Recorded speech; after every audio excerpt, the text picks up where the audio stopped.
Oh, I was at the beauty shop working one night, and I had a customer. And she and I decided when we finished to walk down the street on 105 to the Mercury Bar. And we went in and sat down. And I always liked to sit at the back because I didn't like for nobody to be behind me. So Rose and I sat down. And I looked up at the front door, and I saw a man come in. And he had on a navy blue suit and a white shirt and a red tie and a straw hat. And he walked in the back because he knew my customer. And he said, I come back here to meddle with this little girl that's got the glasses on. And I looked at him like, ooh. So he said, well, can I buy you a drink? And I said, no, I buy my own drinks. Thank you. So we went, kept sitting there. So I ordered me a drink. And my girlfriend, she pushed at me. And she said, you are so crazy. That is a nice man. He said, don't act like that. So I said, well, I'm about ready to go home. He said, well, can I take you home? And I said, no, I can walk. I said, well, do you have a car? And he said, yes. I said, well, what kind of car do you have? He said, I got a 98 Oldsmobile. I said, well, what color is it? He said, beige and coffee and cream. No, it was green and beige, I believe. It was a 98 coupe Oldsmobile. So Rose said, well, let him take you home. He's not dangerous. I said, I don't ride in strange men's car. So anyway, she kept after me. And she let me, I said, well, you can drop me off. So he did. Well, we got in the car, and instead of him turning around and coming to Empire, he went down the street to 105 and Superior toward, and there was a club there named the Log Cabin. And he said, well, I got to stop in here for a few minutes. I got to see somebody. And I said, uh-oh. That's what you get for riding in the cars with men you don't know. So I said, okay. He said, well, don't you want to get out and come in? I said, no. He said, well, you might as well get out and come in. I'd rather you would than to sit here in the car all by yourself. So when I got in, he took me there and sat. He was a perfect gentleman, seated me, and he walked to the back of the place. I don't know what he went back there for, but anyway, he went back and left me there, and he came back and he said, I'm going to have me a little nightcap. Wouldn't you like one? I said, well, since we're here, I guess I will. So we had a nightcap. So he asked me, said, are you hungry? And I said, no, I'm not hungry. He said, now, where do you live? I said, I live at 9905 Empire. He said, okay. He turned around. He brought me to 9905 Empire. A perfect gentleman, a lady would not want a man any more perfect as a gentleman than he was. He drove up. He said, what house you live in? I said, right there. He said, I said, that wagon wheel in the yard. He said, a wagon wheel?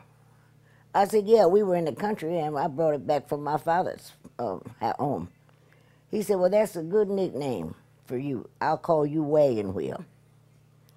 So he got out of the car, parked it, came around, opened the door, and that's a lot that a lot of men don't do for their ladies. Walked me to the front porch, and he asked me, could he go in and have a nightcap with me? And I said, oh, no, I don't keep liquor in the house. He said, well, then I'll remember that. He said, well, then can I call you sometime? I said, yes, if you want to. Don't make me no difference.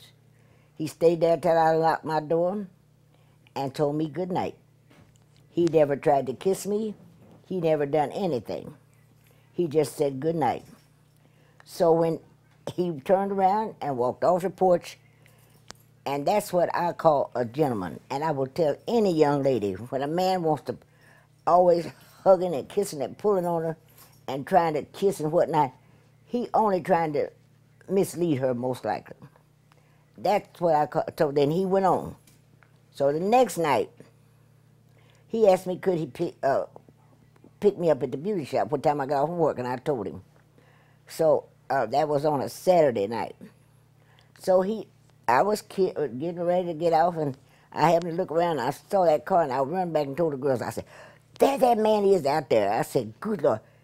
And the girl said, girl, you are the luckiest girl in the world to meet a man like him. I said, George is a gentleman. He's a perfect gentleman. Yeah, I wish I could meet somebody like him. I said, these men don't be acting like George. I said, oh, yeah. So when I went out the door, he got out of his car, opened the door, and helped me in the car and closed the door. He said, now, I'm sure you're just getting off from work and you should be hungry, so we go and have something to eat. So we went back to the Mercury Bar, went in, he said, we'll have a nightcap. I said, okay. So next door was Deering's, and they were in big time then. So we went in, and he told me, he says, "Down here's the menu, you order." So naturally, I like chicken, so I ordered chicken dinner. And Deering was noticed for their chicken at that time. So I had chicken dinner, and he may have had one too. So that went ahead on. We had dinner.